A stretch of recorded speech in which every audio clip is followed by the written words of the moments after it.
estimados televidentes del canal 19, en esta oportunidad vamos a dar inicio a nuestro ciclo de programas que están destinados a brindar información sobre la temática de discapacidad y más que todo primera infancia. En esta oportunidad tenemos como invitado al magíster Javier Mendoza, que es el director de la Fundación EIFODEC. Magíster, sea usted bienvenido, un agrado tenerlo en nuestro set. Quisiéramos por favor que nos pueda comentar cómo es que ha iniciado en principio la fundación, desde qué año, bajo qué principios. Bueno, contento por este programa y por este ciclo de programas que iniciamos con el propósito, como decía Belén, de poder brindar información a la comunidad sobre la temática de discapacidad, inclusión social y primera infancia. Bueno, respondiendo a tu pregunta, EIFODEC es una fundación que nace el año 2001 bajo el paraguas institucional del Centro de Rehabilitación Cochabamba Sedeco. El año 2006 se independiza, aparte de una personalidad jurídica propia. Pero desde el año 2002 iniciamos nuestro trabajo específicamente en el área de deportes, ¿no? El primer año trabajamos deportes porque en realidad así se funda nuestra institución como una organización que preocupada por dar alternativas a la población con discapacidad que no participaba en ningún tipo de deporte, es que promovemos este proyecto, que inicialmente era un proyecto. El año 2003, preocupados por ampliar la cobertura del proyecto, iniciamos con el área de expresión corporal y artística. Luego, el año 2005 a 2006 aproximadamente, iniciamos con el otro proyecto que es de entrenamiento, inserción y colocación laboral, fundamentalmente porque hasta ahí habíamos llegado, hasta el año 2005, pensando que lo que estábamos haciendo estaba bien, pero nos dimos cuenta que faltaba un componente importantísimo para cerrar este proceso. Tenía que ver con la educación laboral de las personas con discapacidad. Entonces, con apoyo de amigos de Alemania y de TDH Holanda, es que empezamos a probar, digamos, un proyecto diferente al resto de los otros, porque si bien el tema laboral ha estado presente en todas las instituciones de educación especial, siempre ha estado como talleres protegidos, es decir, enseñándoles a los niños, a los adolescentes y jóvenes en perfiles ocupacionales relacionados a repostería, costura, tejidos. Nosotros iniciamos esto con una visión completamente diferente, una visión que tenía que ver en primera instancia con contextualizar los perfiles, ¿no? Entonces aquí estamos hablando de entrenar a jóvenes con discapacidad en los perfiles de limpieza, de garzonería, bellboys, mucamas, auxiliares de oficina. Y bueno, así iniciamos el proyecto escuela. El año 2010, producto del apoyo que recibimos de la Organización Internacional Luz para el Mundo, iniciamos con el proyecto de rehabilitación basada en la comunidad. La rehabilitación basada en la comunidad es una estrategia validada por la Organización Mundial de la Salud que promueve la lucha contra la pobreza, la inclusión de las personas con discapacidad y la equiparación de oportunidades. Esta estrategia, a diferencia del otro proyecto, del proyecto escuela, se basa en un trabajo comunitario, es decir, los beneficiarios no van a la institución va a la comunidad y apoya a las personas con discapacidad. Y bueno, han pasado ya prácticamente 11 años, 12 años desde que se inició el proyecto del EBC y siempre trabajando en el municipio de Sacaba. Después de todos estos años, el año 2017, empezamos a trabajar con la población de primera infancia, con el municipio. Nos damos cuenta que era fundamental mirar qué estaba pasando con este sector de la población que prácticamente estaba olvidado. Tú sabes que las discapacidades no se notan en principio en la primera infancia, algunas discapacidades. Entonces esto nos llevó a hacer un proyecto y a presentarlo a otra organización internacional. El año 2020 iniciamos formalmente el proyecto de prevención, capacitación y atención a niños de 0 a 6 años, digamos, un proyecto de primera infancia, ¿no? El propósito de este proyecto es el de capacitar a todos los actores sociales que participan en la educación del niño. Estamos hablando de las educadoras, de los centros infantiles. También hablamos de otro sector importante que son los padres y los niños y niñas de 0 a 6 años. Ese es el contexto en el que la institución se ha venido desarrollando estos últimos más de 20 años que tenemos, siempre en el municipio de Sacaba, promoviendo el apoyo especialmente a personas con discapacidad y trabajando con otros sectores importantes.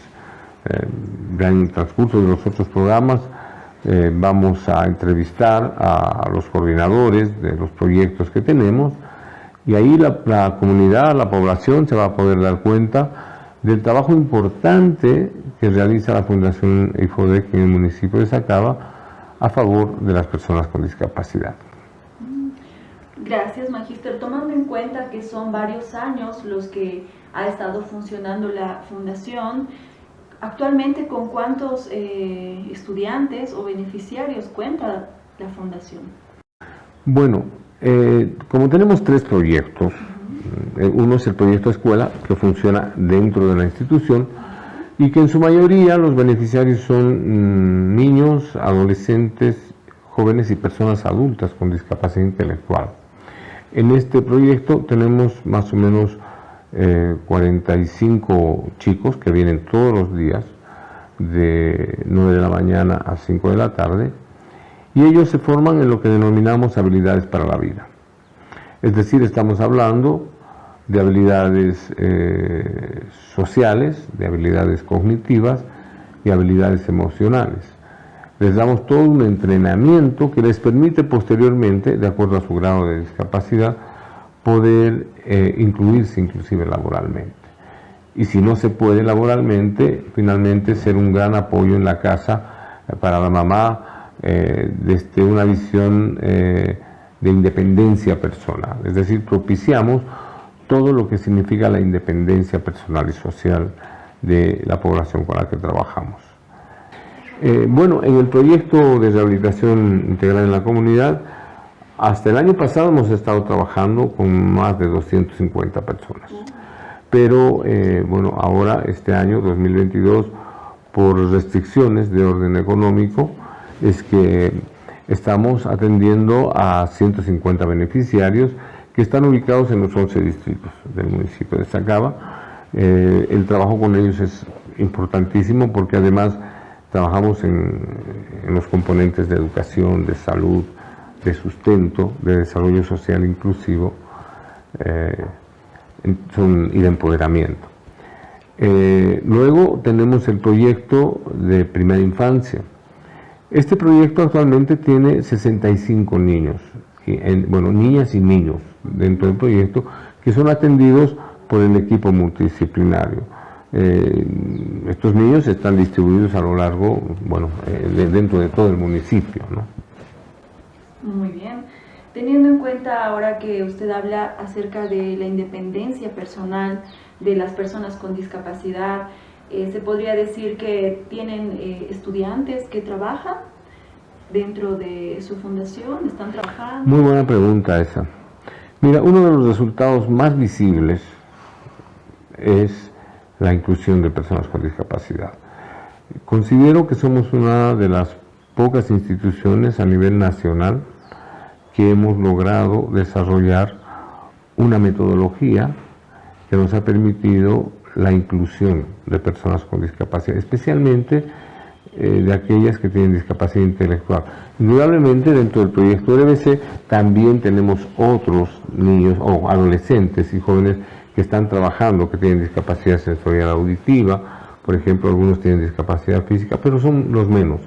Donde se ha hecho un trabajo realmente interesante y fuerte es con esta población que prácticamente nadie la visibiliza, que son las personas con discapacidad intelectual. Y desde el año 2005 hasta ahora hemos logrado incluir aproximadamente más de 130 personas con discapacidad. Hemos realizado más de 130 inclusiones. Y lo más interesante de todo, Belén, es que muchas de ellas ya se han casado. Ya tienen sus hijos, tienen sus familias formadas, tienen trabajos. Entonces, es un gran logro del que nos sentimos profundamente orgullosos, ¿no? Y claro, aquí no simplemente son los chicos del proyecto Escuela, sino también del proyecto de rehabilitación basada en la comunidad. Tú vas a Comteco, te encuentras con un joven con síndrome de Down, tú vas a la gobernación, tú vas a la alcaldía, tú vienes aquí a Sacaba y vas a una fábrica, Simco por ejemplo, y tienes ahí jóvenes trabajando. Entonces el trabajo que ha realizado la Fundación todos estos años ha estado marcado por un profundo compromiso social y sobre todo dar respuesta a las necesidades vitales de esta población. Porque se pueden trabajar deportes, se pueden trabajar artes, se puede atender a la gente en sus casas, pero lo más importante de todo es darles seguridad en su vida. Y hemos encontrado que el sustento laboral es lo más importante en este caso. Sí. Nos llena de orgullo y de felicidad decir, y nunca nos vamos a cansar de hacerlo, de que somos una institución que estamos promoviendo la inclusión laboral de personas con discapacidad, estamos promoviendo la educación en habilidades para la vida de las personas con discapacidad y indudablemente con muy claros resultados. Considero que es un gran apoyo, ¿no?, el que reciben las personas con discapacidad al poder trabajar y solventarse económicamente.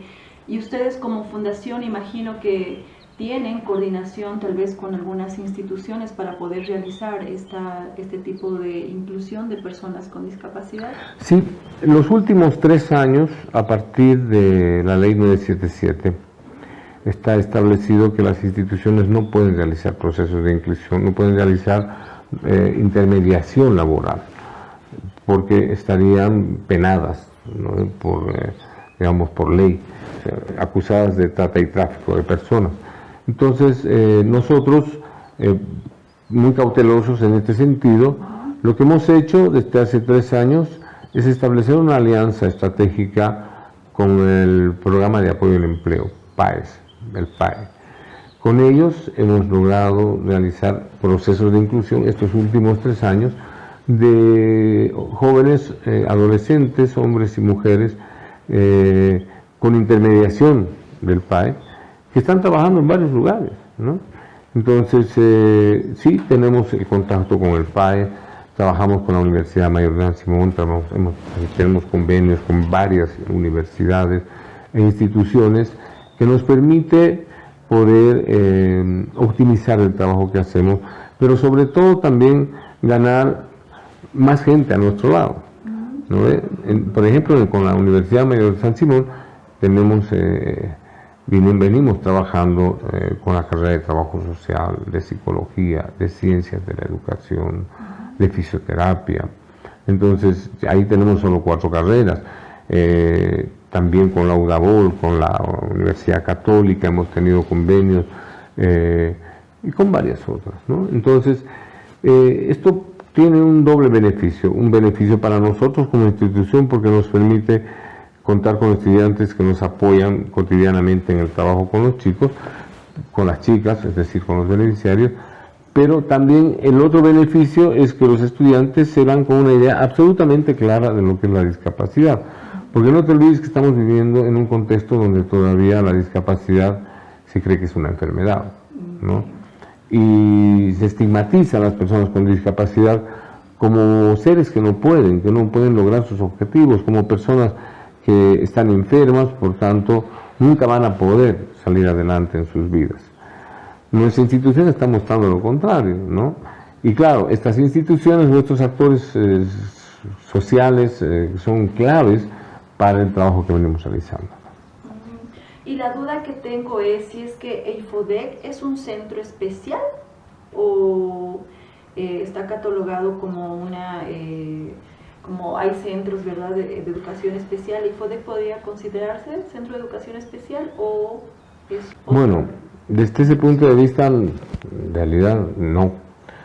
Primero que todos somos especiales, los seres humanos, ¿no? No hay uno más especial que el otro porque somos seres absolutamente individuales, únicos, pero digamos el denominativo de centro de educación especial no encaja dentro de lo que nosotros somos. Más bien yo te diría que somos un centro de educación complementaria, una escuela de habilidades para la vida. Lo que nosotros hacemos es complementar con otros recursos importantes a la formación de la persona para que como resultado final pueda mejorar sus procesos de independencia personal y social. Entonces no estamos dentro de esto de la educación especial, aunque claro, para mucha gente EIFODEC es un centro de educación especial, pero nosotros siempre preferimos denominarnos así, una escuela de habilidades para la vida, porque eso es lo que somos. Exactamente, eso es lo que puedo ver en su banner, Escuela para la Vida, y me parece que es un trabajo muy interesante el que ustedes realizan para las personas con discapacidad. Y creo yo que esta información les va a servir mucho para las familias incluso, para que puedan venir, ¿no?, a personarse a la fundación si es que tuvieran alguna persona con discapacidad o familiar que requiera este tipo de apoyo, ¿no?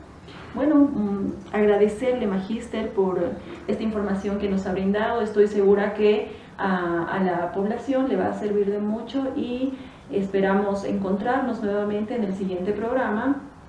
Por favor, no falten la información que se va a brindar, será de mucha utilidad para todos ustedes. Muchas gracias. Gracias. Muchas gracias. Gracias.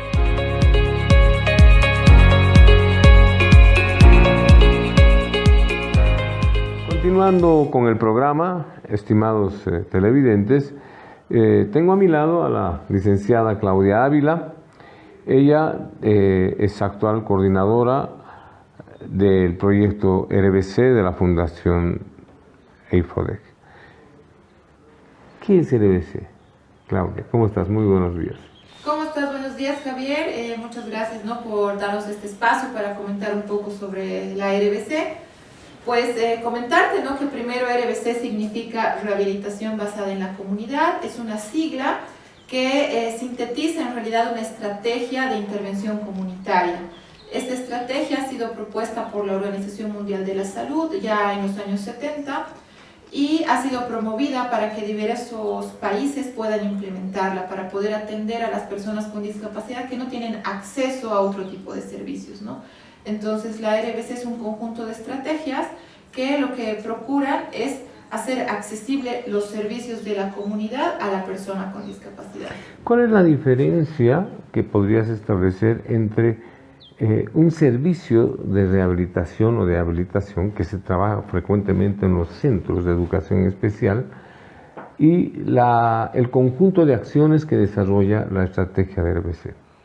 Bueno, primeramente hay que entender que la RBC es un modelo de atención, no es un modelo completamente diferente al modelo de atención tradicional, porque como tú muy bien dices, tradicionalmente lo que se hace es llevar a la persona con discapacidad a una institución, que por ejemplo puede ser un centro de educación especial, un centro de rehabilitación, un hospital, etc.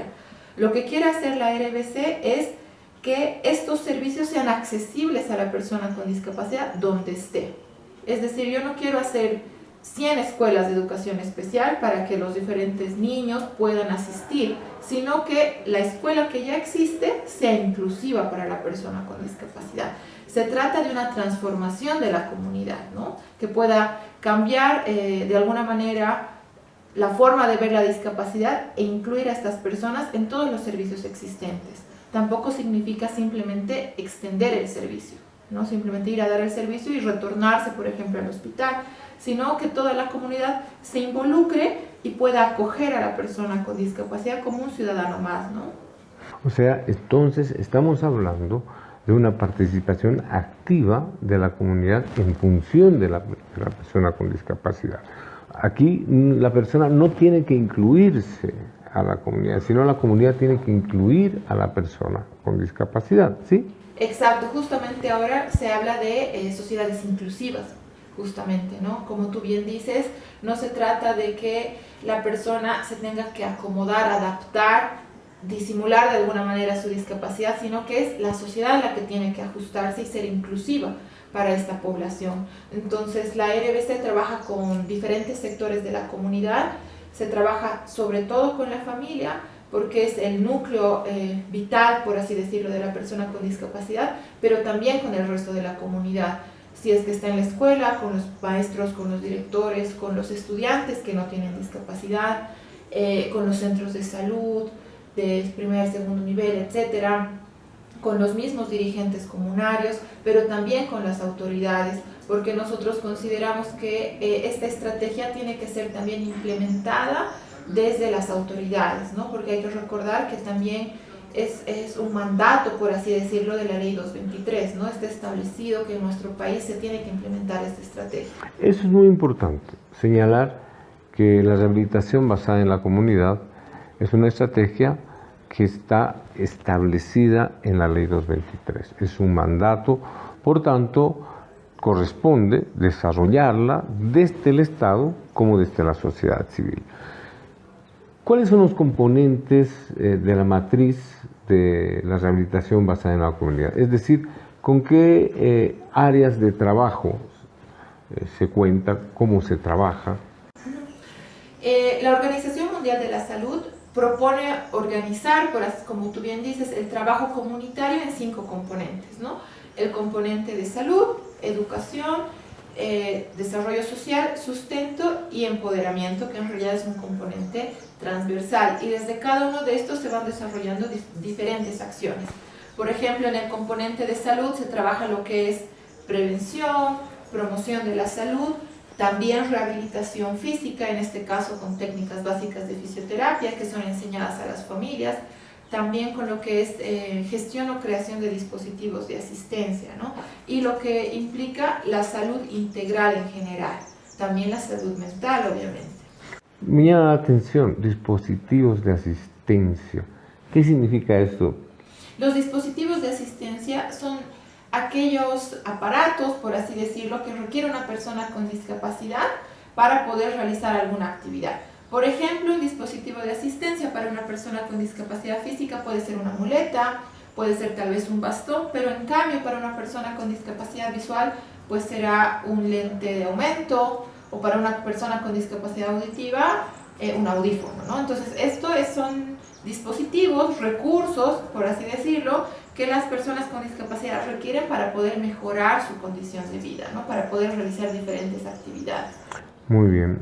¿Y de dónde se consiguen estos recursos, o se elaboran con tecnología propia de la comunidad, o se gestionan estos apoyos que considero que son fundamentales porque permiten que la persona con discapacidad pueda facilitar su proceso de inclusión?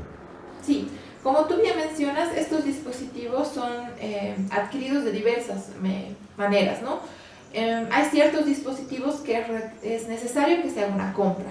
Por ejemplo, un audífono, por ejemplo, o una silla de ruedas, que es un poco más complejo poder elaborar. Entonces, nosotros como fundación hacemos la gestión mediante otras organizaciones, ya sean públicas o privadas. Públicas, por ejemplo, el PRONASLE, que puede ayudar en la gestión de estos dispositivos, o como la Fundación Mano a Mano, que es una fundación que también apoya. Pero también se pueden construir o adaptar los dispositivos que tienen las personas. Por ejemplo, una silla de ruedas que es donada para un niño con discapacidad requiere ser adaptado, porque a veces les queda grande, por ejemplo, o no están muy cómodos en ella. Entonces pueden hacer ciertas adaptaciones, pero también construir algunos dispositivos, ¿no? Como, yo que sé, kit de simulación temprana, dependiendo a las necesidades de la persona con discapacidad. Muy bien, gracias. Para terminar, quería preguntarte con qué tipos de discapacidades se está trabajando en el proyecto RBC, que está distribuido en prácticamente casi todos los distritos del municipio de Sacaba. Sí, bueno, nosotros trabajamos en el municipio de Sacaba desde el 2010, trabajamos con gran población y como es un proyecto comunitario, nosotros acogemos a todos los tipos de discapacidad. Tenemos personas con discapacidad intelectual, física, múltiple, en menor cantidad, pero también existen personas con discapacidad visual, auditiva y psíquica. Un ejemplo para terminar, por ejemplo, a nivel de educación inclusiva, ¿qué es lo que hacen cuando tienen un niño de 10 años que tiene una discapacidad intelectual o físico sensorial? ¿Cuál es el proceso que tiene este niño para ser incluido en la escuela? Perfecto. Qué bueno que me comentas porque hace un momento solo hablábamos de lo que era salud, ahora podemos hablar un poco de lo que es educación. Nosotros trabajamos sobre todo en lo que es educación primaria y con algunos jóvenes en educación secundaria. Sin embargo, nuestro fuerte, por así decirlo, es la educación primaria y lo que nosotros promovemos es la inclusión educativa de las niñas y niños con discapacidad. Es decir, un niño que está incluido en una escuela regular, no especial, en una unidad educativa regular. Entonces lo que se promueve es la adaptación, por así decirlo, de este niño a este espacio, ¿no? Mediante diversas actividades, orientación a los profesores, capacitación, asesoramiento psicopedagógico, pero también con actividades con sus compañeros que no tienen discapacidad. A veces es necesario hacer charlas de sensibilización con los estudiantes o con los padres de familia, porque a veces por desconocimiento son los mismos padres quienes no quieren que haya un niño con discapacidad junto a su hijo que no tiene discapacidad, ¿no? Entonces hay que hacer todo un proceso de sensibilización, concienciación y sobre todo acompañamiento, ¿no?, a este proceso de inclusión. Lo más resaltante, por así decirlo, es el fuerte trabajo que hace la institución en capacitar a los maestros, porque consideramos que estos maestros siempre van a poder apoyar ya sea a este niño con discapacidad o a cualquier otro, ¿no? Dentro del ámbito de la educación, sabemos que IFODEC ha aportado muchísimo todos estos años en el tema de las adaptaciones curriculares, de todo lo que tú has mencionado. Pero en el tema de capacitación, por ejemplo, para maestros, desde el año 2010, ¿tienes el dato de cuántos maestros se ha capacitado en todo lo que es discapacidad, educación inclusiva y, bueno, estas temáticas referidas a fortalecer el trabajo de los maestros? Bueno, la Fundación IFODEC desde que está con el proyecto de RBC ha sido una constante la capacitación a maestros, ¿no? Deben ser aproximadamente unos 1000 maestros que han sido capacitados a lo largo de casi 12 años, ¿no?, que viene realizando esta actividad de la Fundación. Realmente importante, ¿no? Sí, sobre todo porque estos maestros no siempre permanecen en las unidades educativas, no hay a veces cambio de maestros, pero el conocimiento que ellos han adquirido les va a poder permitir ayudar a otros niños con discapacidad que tal vez no necesariamente están en el municipio. Bueno, también el proyecto debe ser realizado otro tipo de actividades, por ejemplo, en el componente de sustento, ¿qué se está haciendo? Bueno, el componente de sustento ha tomado la experiencia, ¿no?, de lo que es el proyecto laboral, el área laboral, ¿no?, de la Fundación IFODEC, ha tomado la experiencia, un poco la metodología de trabajo y la ha adaptado al trabajo comunitario. Entonces, nosotros realizamos procesos de entrenamiento laboral, sobre todo apoyado con las familias, porque como nosotros hacemos visitas domiciliarias periódicas, no estamos todos los días con la persona con discapacidad, nos apoyamos de la familia para que puedan realizar este entrenamiento y se han hecho inclusiones laborales de dos maneras, ¿no? La primera, que es con la que hemos estado realizando los primeros años también del proyecto, es la inclusión en la comunidad, ¿no? Es buscar un trabajo de la comunidad. Muchas personas con discapacidad, por ejemplo, en el área rural, se les ha apoyado para que puedan ayudar en actividades de la agricultura, actividades de crianza de animales, por ejemplo, y gestionar con la comunidad que se les pueda remunerar por el trabajo que realizan, ¿no? También en pequeños negocios comunales, en pequeñas tiendas. De esa manera se ha ido incluyendo a algunas personas con discapacidad. Pero ya desde el 2017 y en adelante, con lo que ha salido la normativa de inclusión laboral, de inserción laboral y ayuda económica para personas con discapacidad, se ha ido modificando la metodología de trabajo y nos hemos ido apoyando también de lo que es el programa de apoyo al empleo del Ministerio de Trabajo, siguiendo las mismas acciones que se realizan en el proyecto laboral de la institución. Muy bien, bueno, hay muchísimo por hablar. Creo que vamos a tener un programa específico para hablar de lo que hace el proyecto de RBC, porque nos falta hablar del componente social, nos falta hablar mucho más de lo que hacen en salud. Entonces, consideramos que vamos a destinar un espacio para hablar específicamente sobre el proyecto RBC. Yo te agradezco muchísimo el hecho de estar acá, de comentarnos el trabajo y la experiencia que se ha generado a través de este compromiso que tiene la Fundación EIFODEC. Y bueno, comprometerte para que tengamos otro programa y podamos ampliar la información mucho más específicamente sobre todo lo que hace el proyecto. ¿Sí? Muchas gracias, Javier, Claudia. y gracias a todos los que nos están viendo. Muchas gracias.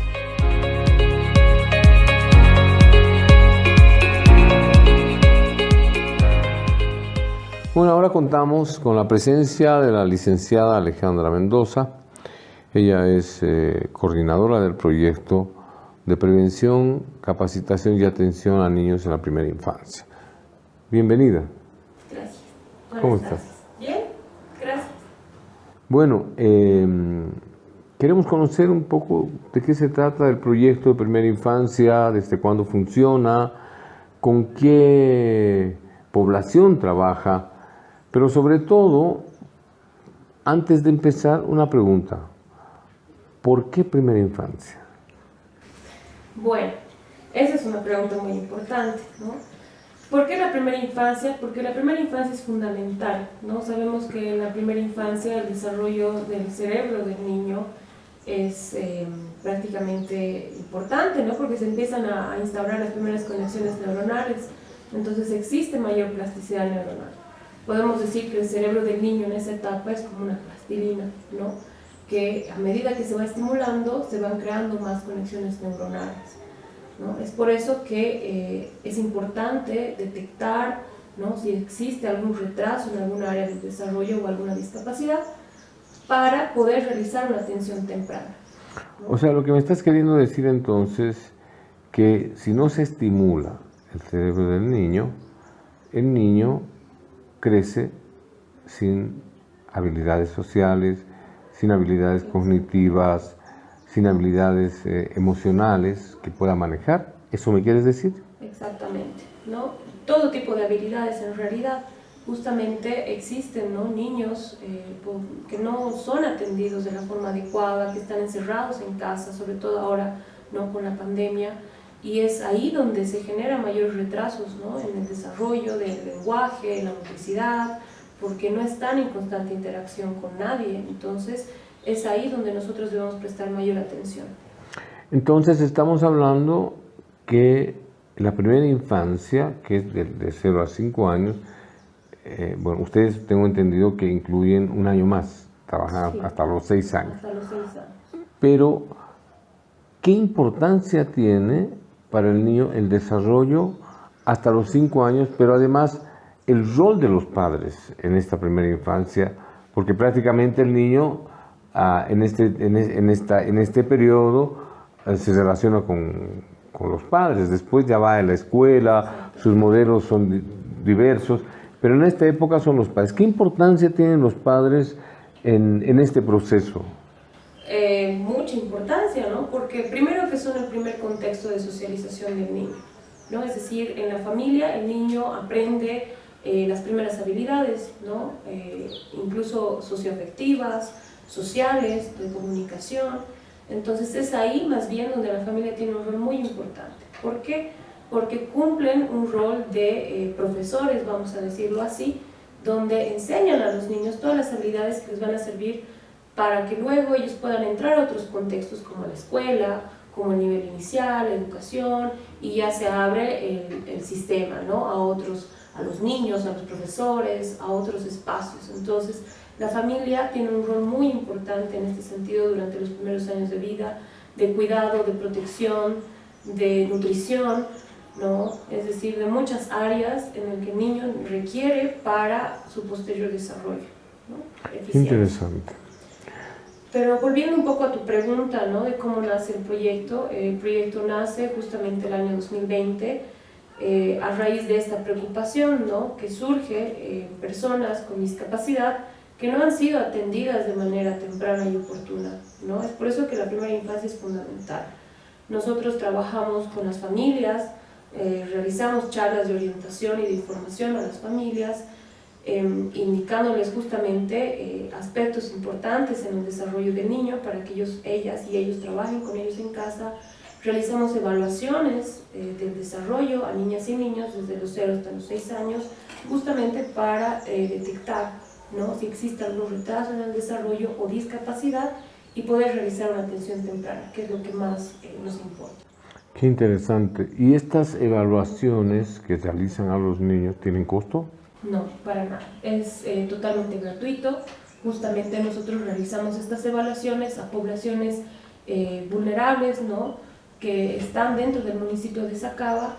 Realizamos las evaluaciones de forma gratuita, pero siempre pedimos el compromiso de la familia, ¿no? Que es fundamental para trabajar de forma conjunta y poder desarrollar, ¿no? Las habilidades del niño o de la niña. Entonces, ustedes trabajan con el niño, trabajan con la familia. ¿También trabajan con algún otro sector? Sí, también trabajamos con las educadoras, ¿no? De los centros infantiles, que son ellas también quienes son las encargadas de detectar, ¿no? Ciertos retrasos en el desarrollo del niño, porque ya una segunda instancia de socialización del niño viene a ser la educación inicial, ¿no? Las guarderías, los centros infantiles. Entonces también les proporcionamos herramientas teóricas y prácticas a las educadoras para que ellas tengan la habilidad, ¿no? De detectar y derivar a estos niños a otras instancias, ¿no? Del mismo modo trabajamos también con los médicos del bono Juan Azurduy, donde les capacitamos también y realizamos talleres de sensibilización y concienciación respecto a la discapacidad y a la atención temprana. Qué interesante, es decir, están abordando diversos sectores de la comunidad. Una pregunta, en estos 2 años que están desarrollando acciones en el proyecto, ¿cuáles son los resultados? ¿Cuántos niños han evaluado, niños, niñas?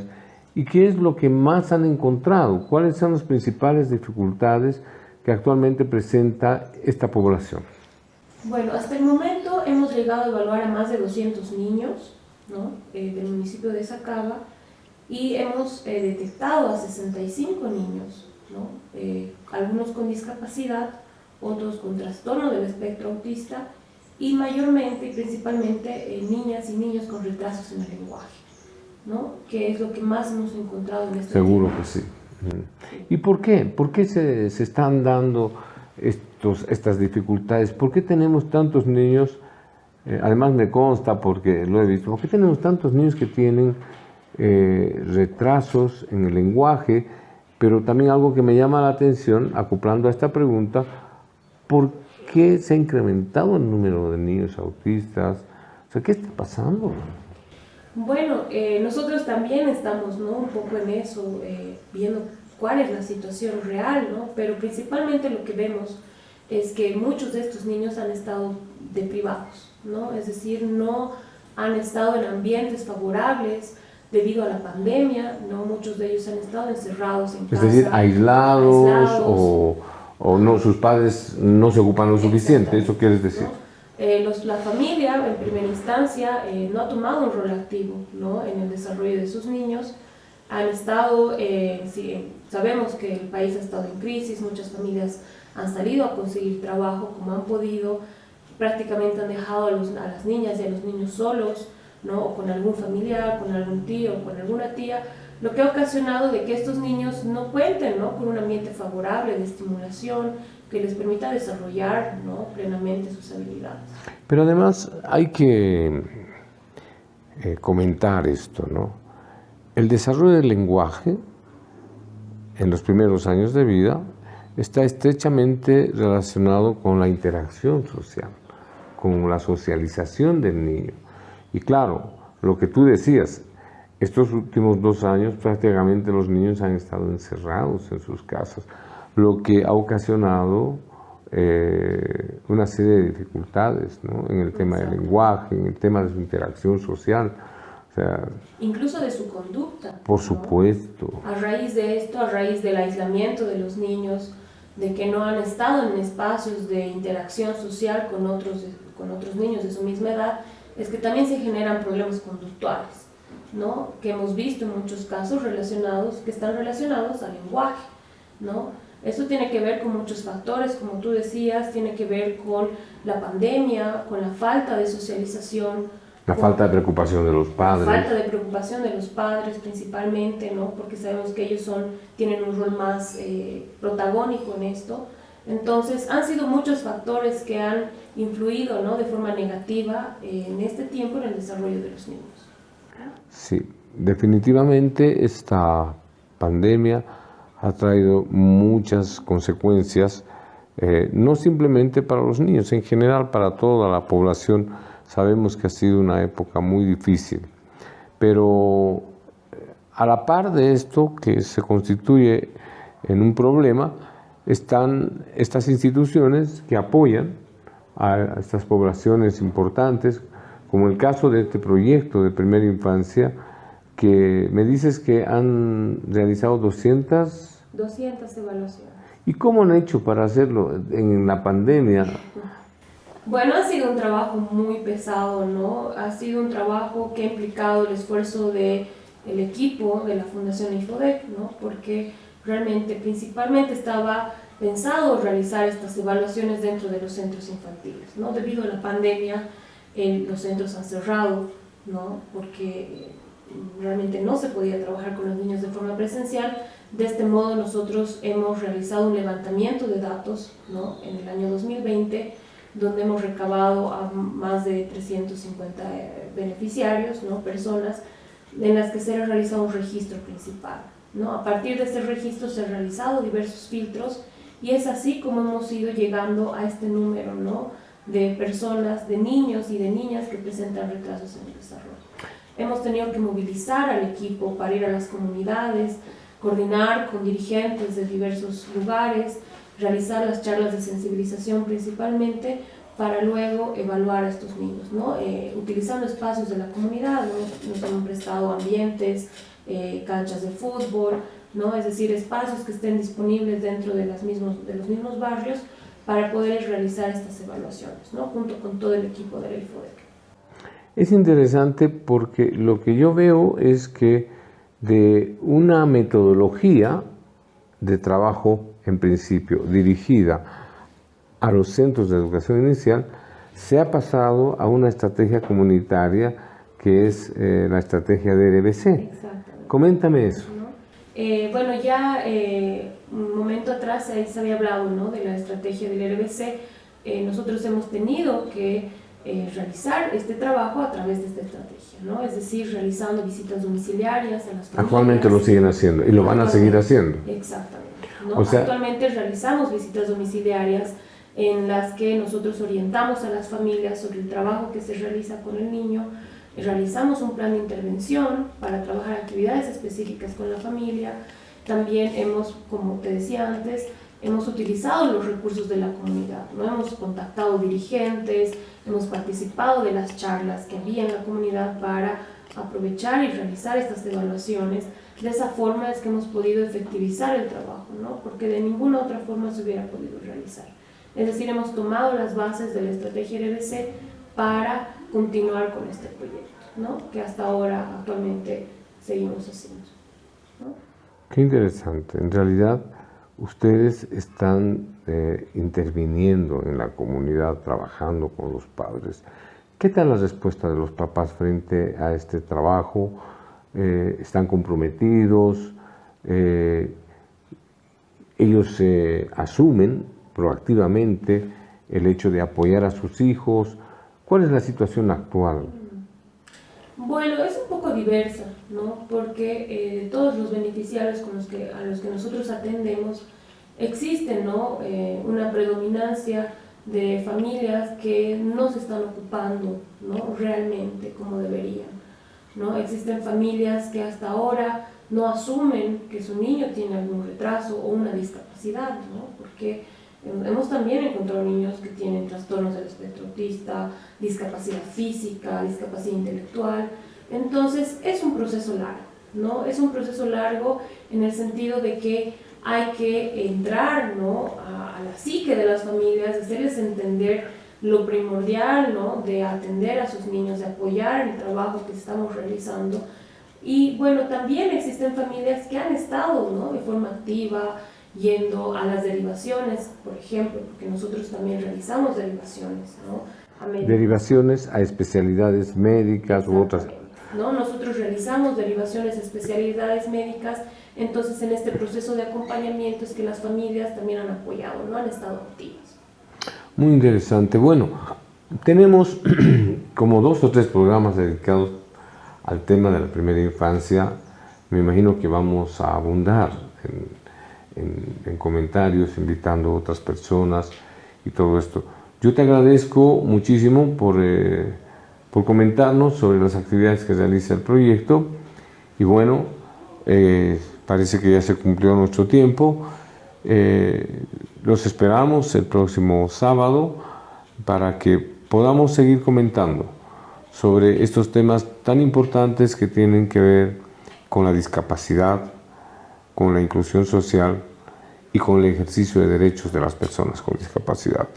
Les agradecemos mucho el haber escuchado, el haber visto este programa y los convocamos para que nos sigan y se enteren y se informen de toda esta temática. Muchas gracias.